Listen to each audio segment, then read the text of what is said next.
Anybody have a question? I think we're waiting for a mic. We're waiting. Oh, here comes the mic. We just have to use our voices off the different microphone. So I heard you all give a round of applause. So maybe you can introduce yourself and say the names of your films. Start from here. Okay, my name is Jen Heck. My movie is Airplanes. Can you project? I'll try. My name is Jen Heck. My movie is Airplanes.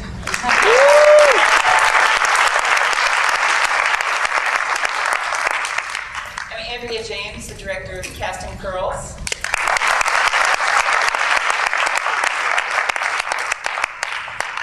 Thank you. How come she gets the mic? You're right. I've actually got the biggest mouth. I'm Calpernia, co-writer and actor in Casting Girls. My name is Christy Wagner. I directed long ago. It's the Rat Tail movie.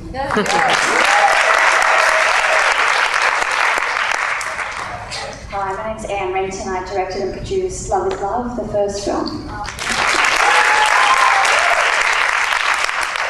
My name's Daniela Eisman. I produced Love is Love. Hi, my name is Keisha Cooper, and I produced Brian.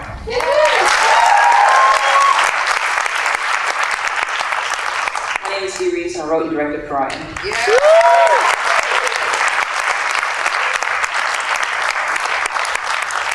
All right, so I'd like to open up the discussion. If anyone has any questions for any of our filmmakers, please raise your hands. I had a question about Airplanes.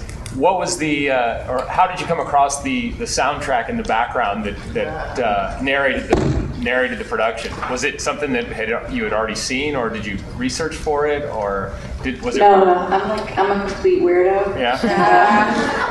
And I had the idea, and then I ended up editing it myself. So it took me about a year to find all the material, like from the Smithsonian, the Perlinger Archive, for the primary sources, and here and there, little things everywhere. Just kept I'm finishing at Columbia, so I did it with Columbia and was doing it almost not totally full time because of other things, but it was a long process.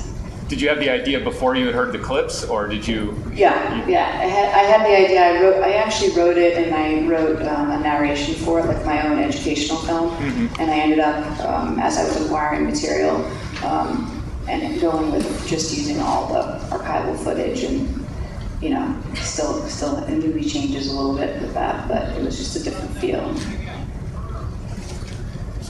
Yes. It's an awesome program, Girl Shorts, and it's just so great to see women filmmakers doing such high quality, high production work. The obvious question is, what is each of your inspirations, and what do you want to do next? For me, Brian's kind of semi-autobiographical. Like when I was a teenager, I had really strict conservative parents. And not that I really knew who I was at that time, but I moved to New York and I saw these out teenagers who just knew who they were. I was so sure, and I was like, wow, like what if I had known at that age who I was? Like I probably still wouldn't be allowed to be who I was. So it's kind of a synthesis of those two thoughts. Love is Love initially was written for a film festival in Australia, and it's a mainstream festival. So, we really wanted a script that could hopefully cross over to a mainstream audience, but also, that had gay and lesbian content, and that was a comedy. And the festival actually had to be 7 minutes or under, so there were a lot of restraints for how the film would be. But it didn't get into that festival. We found out later they were looking more for Australian stories, which ours was not. But it's getting some great play outside. Long ago was basically I wanted to focus on the point in the relationship, or once a relationship is ended and you need to move on but you're not moving on, but I wanted to do that with a little twist. So I actually was an assistant on this softball team when I was like 10, and there were a lot of women with rat tails, so it sort of like traumatized me. But so yeah, I just wanted to incorporate this fashion style that keeps sort of, it has a cyclical like life and keeps coming back, but maybe it shouldn't. Casting Girls came out of our experiences with casting here in LA, and we wanted to make something where you only see her on camera and everybody else is off camera, so that we could show that she could carry something entirely by herself. It's purely performance, and because there's no cutaways, the take was either good or it wasn't. So it was really just a chance to showcase her. Right. I just have to say, I had this period where I had a rat's tail, and everyone was like, no, cut it off. I'll take you to get a haircut. And like, they would have a secret conversation. I don't know. I guess I'm out of the loop on this, you guys. Anyway, my next project is I'm writing a feature and I'm finishing grad school, so I have to do another short for that. And as we've been doing Q&As, I realize all my movies are about breakups, so I have a couple more movies in me, unfortunately. And then after that, I'll move on to my next issue, which remains, I don't know, to be determined. We'll see. Whatever angsty thing is rolling around in my head. I heard that you guys might be doing a feature version of Pariah. Can you talk a little bit about the story in that? If you've written the script or what you're adding in? Yeah, actually I started with the feature script for Pariah first, and then the short is like an excerpt from that. So the feature idea is like what I had first. So I mean, the feature script is a little more, we get more into the characters. We really explore the relationships between Alika and Laura and Alika and her parents. And so I don't give too much away, but it's really character driven, more about the relationships, and we kind of understand, you know, mom's not as one-dimensional, you know, we understand kind of what's driving her, and dad also, we kind of understand what's kind of driving him also. And so the script is going to IFP in September, so hopefully next year is when we see it. Great. Awesome. Great casting.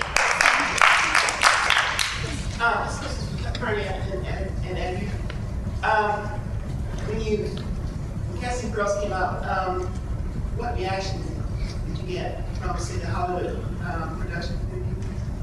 Well, there are very few transsexual women, you know, in control of how their images are shown in Hollywood. We're usually the punchline to a joke, or a prostitute, or a serial killer, and we don't even get to play those roles. They give those to the actor of the week who wants to slap on some lipstick and try to get an Emmy or whatever. So, which not in every case, but that's kind of what's going on. So our experiences in real life in Hollywood are pretty much exactly what you see on that film. You know, a lot of people who just don't have a clue, some who are trying to understand, some who don't really want to, but luckily we have the LGBT community who does have, you know, an open enough heart and mind to give us a chance to push out there with a film like this and, you know, get some experience and exposure, and hopefully move on to projects where it doesn't even matter that we're trans.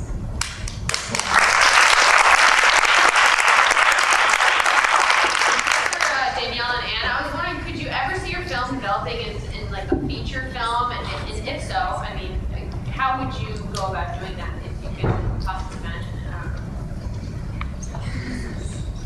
it? That's a great question. We definitely hope to explore more possibilities, maybe even a TV series. My background is more in TV, so we're kind of looking into that and trying to rope the writer into writing it for us. Yeah. So yeah, I think it wouldn't necessarily be about Jake and Sabrina. It'd just be about society, and you know, there's so much resistance to being gay. Just, you know, really just for straight people just to understand how it feels, and I think that is a great crossover to the mainstream community. So indeed, your actors' performances were like beautiful and so natural. I was wondering about, in preparation, pre-production, did you guys do a lot of rehearsal, and when you got to shooting, you know, how much of that was spontaneous? What was the process working with your actors? So I did like three rehearsals with them, and I like to work more like one-on-one. So first, like a big tempo reading, I'd work just with Adaparo, just with Pernell, and have them just do together. And like outside of that, it was really important that they had a relationship and that you believed it. And so I had them do like homework assignments where they go off together and go out in costume and go to the piers and go to a lesbian club and just be together and just see how people react to them, and also go to straight environments to see how people react to them. So they spent like a lot of time together, like outside of rehearsals and such, just bonding, and then they brought that to the set. But yeah. I have another question for you two ladies. I think your film was at LA Film Festival, yeah, and some other festivals. I wonder if you would talk about, because it's so very specific to I mean, it's very universal and everyone gets everyone gets your story, but being such a primarily black film, with this, whole culture, and then the gay culture, I wonder if you would talk about your experiences in other film festivals, like if you've been in mainstream white festivals versus gay festivals versus have you been in any black festivals, and how the audiences reacted to your film. We've been very blessed. We like to say that our film is about identity, and we try not to pigeonhole it as a black film or a gay film. So we've been very blessed. We've actually been to the LA Film Festival. We won the audience award there for Best Short, which was incredible. Also, the Urban World Film Festival, which is a festival for people of color. We also won Best Short there. And we've been to a few others in the gay and lesbian community, and just have been very blessed to do very well. And it's been incredible. The reactions during the screenings are very different. In sort of the majority audiences, it's very quiet because that first song sort of brings everybody's attention. What is going on? And I think they try to figure out what's going on in that world because it seems, based on the comments that we received, it's very new. Very silent throughout, but at the end, people get it, and that's incredible. And people of color audiences, it's closer in, the dialogue, everything sort of fits, and so, and then of course in communities, the gay and lesbian community, it's like people get everything, so it sort of teeters up that way, but it's been an incredible response. The universality of the story, I think, is reaching people, and that was the reason we made the film, so we're hoping with the feature we can do the same thing. Yeah. Speaking of the universality of the film, I was noticing, and one of the things that I guess Anna and I were talking about before, is that a lot of these films could be in girl shorts, boy shorts, mainstream, whatever.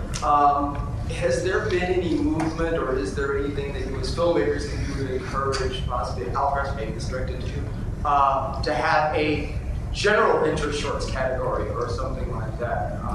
Because I know some, Love's Love was in, has switched back and forth, right? That in one, you put it in girl shorts and mostly women are going to see it. You put it in boy shorts and mostly guys are going to see it. But some of these films should be seen by, all. Yeah, oftentimes maybe to the filmmakers, and maybe address that, you maybe address that in terms of having a general interest shorts category and things like OutFest. Yeah, I'll just say real quickly that in our case, we're just happy to be in women's shorts. We usually get ghettoized into a trans corner of an LGBT festival, so this is really a progressive move by OutFest, and we're very happy to be here.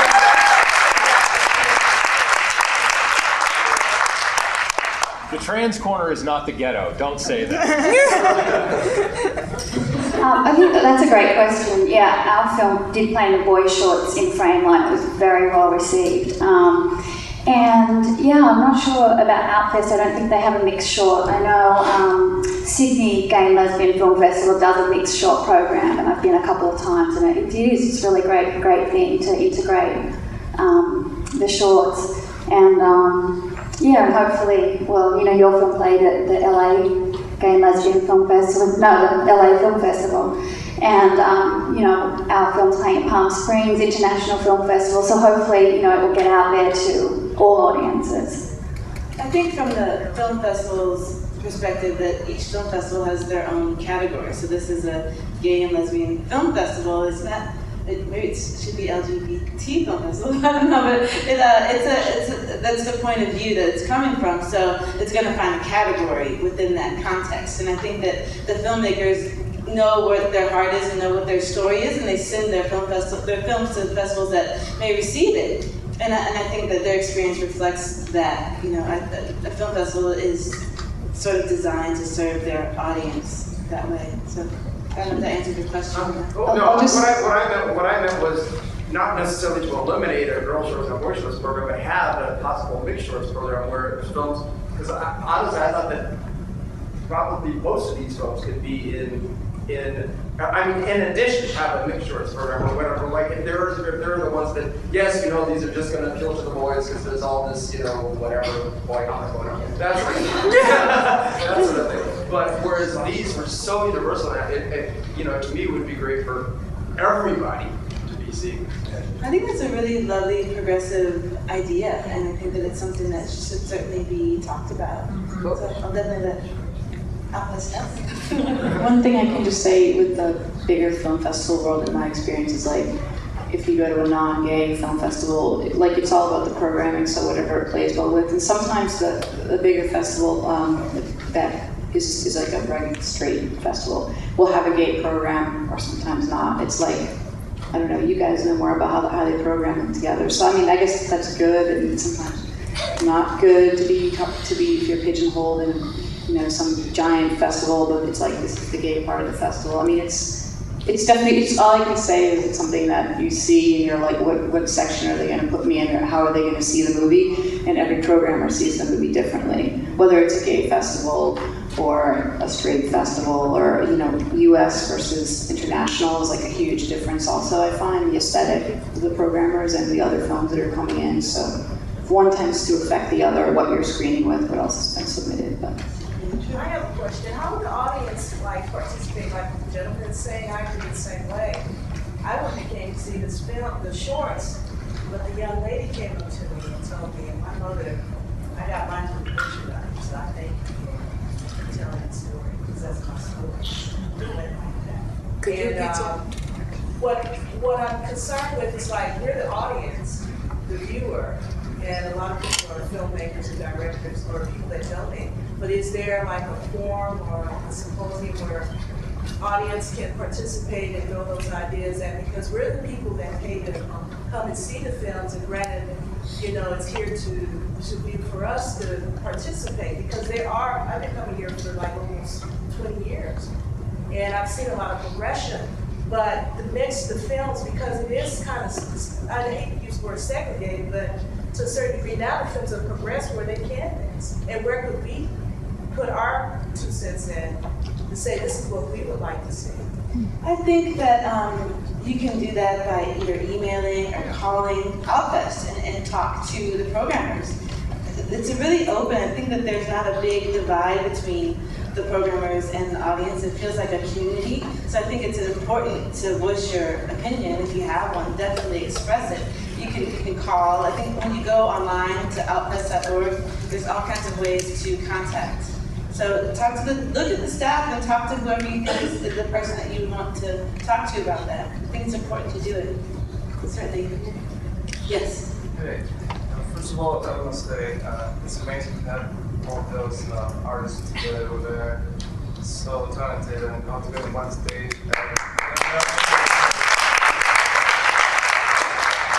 I know Wano, I know Christy, she's one of my friends, and I know how she came across to something I'm going to ask. Something she was saying about the music. And I noticed the music is fantastic, like the selection of music is amazing. So, but I want to know how important for you guys, what is the percent of importance that the music have in your art, your movies and stuff? I mean, for me, like, the first scene was inspired by that song. Like, I heard that song the first time I went to a gay club. Actually, like, Nikki took me, I was like, come on, you'll be fine, you'll be fine. And I walked in, the song was playing, I was like, oh, no. So, but, like, for me, like, the music is really important. When I know, like, I have the songs before sometimes, like, the scene. So for that first scene, like, I actually, like, put it in the CD player on repeat and, like, wrote to the song, because... That's awesome. Okay, well, that's all the time we have. Do you want to respond? Yeah, I'll just say one quick thing, because I guess everybody here probably knows how, like, when you're making a movie, when you write it, it's sometimes really different than what you end up with. And a couple of my crew members are here, and they know that. The ride scene for me, I was supposed to be playing this song called Alone by Heart, and I just would walk down the street listening to it, cracking up, like, and it ended up being too big for the movie, and it just, my movie has no dialogue too, so music plays a huge role, and then also getting the music cleared is another issue, and I mean it's a huge, for me it's a huge point of inspiration, but I know as self-financed filmmakers, most of us, you do hit a roadblock, and you have to sometimes compromise and figure out what is it really doing, how important is it really, and can I do this without the music, and It was a great job. I mean, even the violin part was fantastic. It's amazing. Yeah.